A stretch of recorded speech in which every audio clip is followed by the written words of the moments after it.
আজি এটা কবিতা আবৃত্তি কৰিবলৈ ওলাইছোঁ আৰু সেইটো হৈছে হেম বৰুৱাদেৱৰ কালজয়ী মমতাৰ চিঠি। কিবা যদি ভুল ভ্ৰান্তি হয় আপোনালোকে শুধৰাই দিব বুলি আশা ৰাখিলোঁ। মৰমৰ এয়া মম এডাল জ্বলাই লৈছোঁ, আজি বহু দিনৰ মূৰত তোমালৈ চিঠি লেখোঁ বুলি। বাহিৰৰ উৰুঙা বতাহজাকে মমডালে কোবাইছেহি, চাওঁ খিৰিকীখন জপাই দিওঁ। 7 বছৰৰ আগৰ কথাবোৰ তোমাৰ বাৰু মনত আছেনে? আমি যে নতুন জীৱনটোৰ পাতনি মেলিছিলোঁ। মোৰ গাত সেই অচিনাকি নিচা পাৰুকৈয়ে লাগিছিল। সিদিনা আছিল কাতিৰ কুঁৱলী সনা এটা কোমল পুৱা।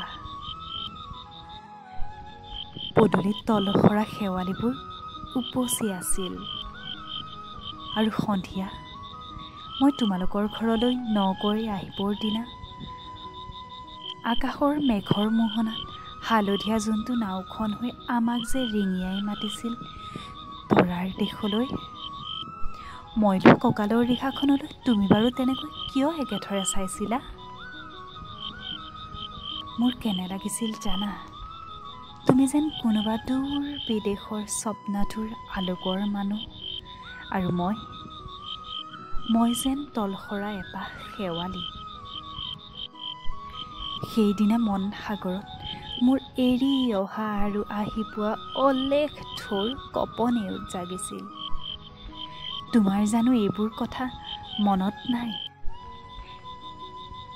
আমাৰ দেউতাই যে চিঠিত লিখিছিল, আই তই নতুন ঘৰত হাঁহি মাতি থাকিবি।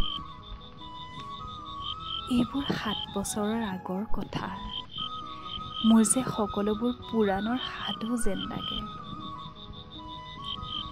জেঠমহীয়া দেউতাৰ বছেৰেকীয়া হৈ গ'ল। তোমাৰ বাবুলটো এতিয়া বৰটো হৈছে, তাৰ ওপৰ পাৰিত এধানমানি ডালিম গুটি যেন দাঁতকণি গুজিছে। সি মোক একেবাৰে এৰিকে নিদিয়ে। কেতিয়াবা মোৰ যে ইমান খং উঠে, তুমি নাই নহয় সেইকাৰণে। সি বাৰু মোৰ বগা সাজযোৰলৈ এনেদৰে তধা লাগি চাই থাকে কিয়? তাৰ উপজাৰে পৰা এইযোৰ কাপোৰ চিনাকি সেইকাৰণে নহয়। বাবুলটো এতিয়া বৰটো হৈছে বুজিছা, আৰু ডাঙৰ হ'লে স্কুলত তাক নাম লগাই দিম। স্কুলত থকা সেই সময়খিনি মোৰ যে বুকুখন তেনেই উদং হৈ থাকিব ভাই। আৰু কি লিখিম? বিশেষ একো নাই। মোৰে শপত, তুমি যিদিনা উলটি আহিবা মোক আগতীয়াকৈ জনাবা দেই। মই ভোগটোৱেদি ভটিয়াই গৈ বুঢ়া লুইতৰ বুকুৰ পৰা তোমাক ৰিঙিয়াই মাতিম। তুমি যিদিনা উলটি আহিবা মোক আগতীয়াকৈ জনাবলৈ নেপাহৰিবা দেই। মৰম ল'বা। ইতি তোমাৰ মমতা।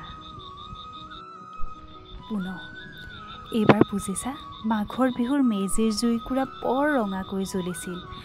আইতাৰ কলি ছাগলীজনীৰ 2টা পোৱালি জগিছে, এটা সোঁত বগা আৰু আনটো পখৰা।